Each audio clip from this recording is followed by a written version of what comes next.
Premier bilan, d'abord, cette réunion d'aujourd'hui, est-ce qu'on aurait pu l'imaginer dans d'autres temps? Je suis fier de cette réunion pour deux raisons. La première, c'est que tout le monde s'est écouté, qu'on a vu effectivement des appréciations différentes sur l'application et les conséquences de la loi Egalim.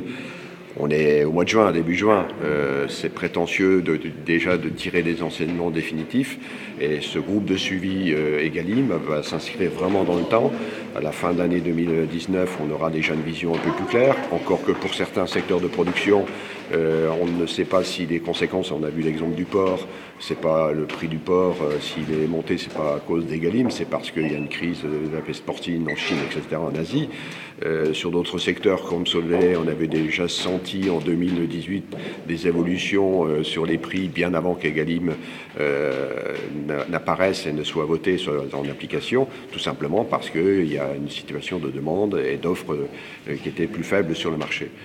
Par contre, il y a un élément qui est manifeste, qui a été mis en exergue, c'est que à ce jour, à cet instant T, la loi Egalim est encore dans une situation négative, puisqu'on n'a pas apporté, on est encore avec un moins 0,4 sur les prix pour payer au niveau des producteurs globalement, même si sur certains secteurs il y a des avancées, il y a des considérations, voire pour certains producteurs sur le dossier de la montée en gamme.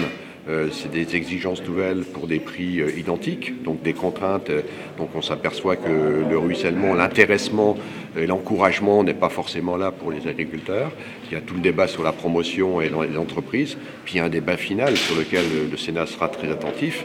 C'est qu'est-ce qu'on a dans nos assiettes, et de faire en sorte effectivement que la loi Egalim ne se traduise pas par une rétractation des parts de marché des entreprises, des producteurs, des territoires français qui se retrouvent dans l'assiette des Français. Donc il faudra y être très attentif. Il y a un élément qui a été aussi voté au Sénat, c'est de faire en sorte que les exigences demandées aux producteurs français soient aussi respectées dans ce qui sera importé d'autres pays de l'Union européenne ou de l'extérieur de l'Europe. Donc c'est un véritable sujet, c'est un débat et c'est surtout un comité de suivi qui va vraiment être stratégique et qui va apporter vraiment une vision très clairvoyante de l'évolution à la fois du métier d'agriculteur sur nos territoires, de l'entreprise, de la distribution, sans oublier la place du consommateur. Merci. Merci.